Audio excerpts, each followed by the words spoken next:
Hi folks, this is Tim.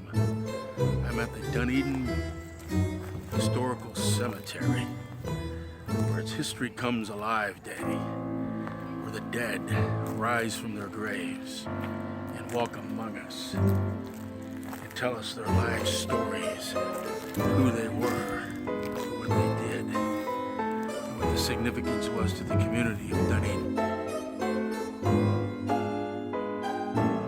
Home, take it off, and I put my policeman's uniform back on. My marriage, unfortunately, does not endure, and it's in 1926 that I get a divorce. I have no children, and I never remarry, and I stay a cop, and I retire as a deputy sheriff, and after 20 years, both pre-war and post. Everyone at that time wore white breeches. Yes, sir. Risa, is that how you After opening that garage, we decided to delve into a third business endeavor, which was a tractor company in downtown Tampa. But our true passion was antique cars. So for the next 20 years, my brother and I traveled around Pinellas County, Clearwater, Oldsmar, Dunedin, going to antique car shows. We would show people our antique cars, and we would see theirs.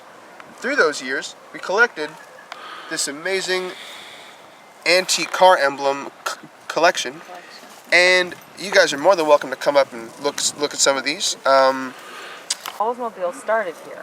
Right, Oldsmobile, that became Oldsmobile. This REO became Oldsmobile. REO became. That's his initials. Right. Yes, ma'am. R.E. Olds. Hailing from Michigan. And why'd they name it Oldsmobile?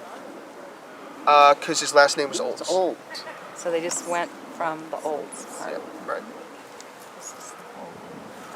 So if you were born in 1898, then Yes, you sir. remember when they referred to them as the horseless carriages. I do. I do. And people were more fascinated with them, even though the horse could outrun it in a race. Yes, sir. Yeah. Yes, sir. You're correct. So you and your brother started collecting the cars and working on them, and We did. Yeah. That we did. We had a party line. Yeah, this twistless. So it's 2018. 100 years? Boy, we're looking good. Oh, I'm sorry.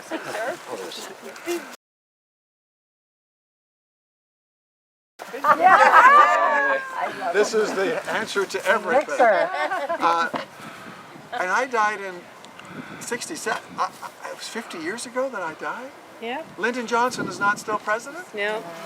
What's happened in the last 50 years? Oh, you don't want to know. Gone downhill. You Everybody don't want to says know. that. it's an interesting crypt. I'm not gonna stay up. Went to 3 different colleges. I went to Murray Zimmerman. I was born on September 26, 1904. My parents, both from Georgia, were George and Annie Morris. I had 2 brothers and 2 half-brothers. My 2 brothers were George and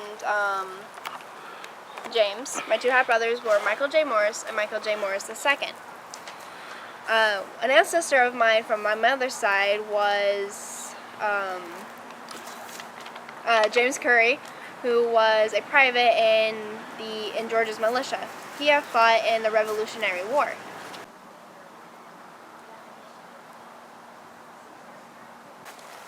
I'm slow, Tim.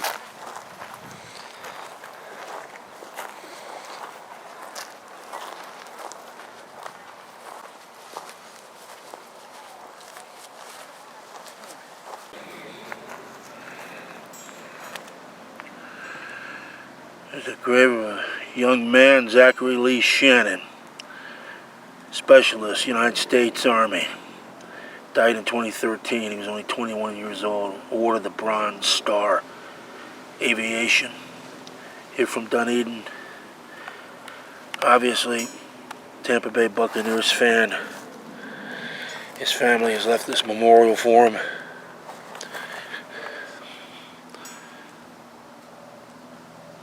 incredible, incredible act of valor. All of us growing up knew guys like him.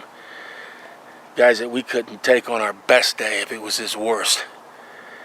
And he went and served his country, paid the ultimate price, so we can walk around on a Saturday afternoon and enjoy ourselves and do things like this. It's incredible. Life cut short, his whole life in front of him. Man, I don't even know what else to say about that. Ultimate act of courage. Identification card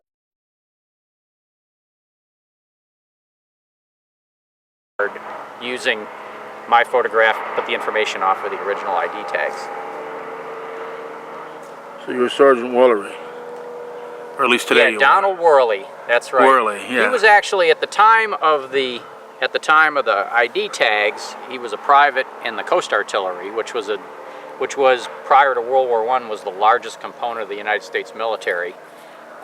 And so, as the onset of the war, we less were concerned about coastal defense of the United States ports and more needing troops to go over to Europe for the conflict. And so he went over as a field artilleryman during World War I, and then after the war became an officer in the United States Army. And these are authentic guns, actual guns? Yeah, pretty much everything other than my trousers and boots, everything on the display is from either 1917 or 1918, which were the 2 years of U.S. participation in during the First World War. That is, this ammunition. Is that 30-06 ammunition? Yeah, now they're fluted because that designates it as a display round or a dummy round. Okay. You know, that's actually a U.S. military, like 1943 dated display round, training round. So you could cycle this to practice or whatever. Right. But basically, yeah, this was the 5-round disposable stripper clips or chargers, and you would load them into the Springfield rifle? Yeah, this was the Springfield, and this would hold 5 rounds, and you would load it. You would load it through the top like that. This is your Enfield. Is the same. You would use the same stripper clips. It would load 5 rounds, but you could top off 1 additional round in the Enfield, the American Enfield, which is called the model of 1917. The American Enfield. Did it also fire 303 or did it fire 30-06? 30-06. It fired 30-06? Yeah. Basically what it was, of course, the 1903 Springfield we started making in 1903. 1906, we switched to the 30-06, which is what that means. It's 30 caliber 1906. And so we switched to the Spitzer point bullet, and that been said already they want to do Vietnam next year. So, and I can set up a good Vietnam display. Jerry Lake. J-E-R-R-Y.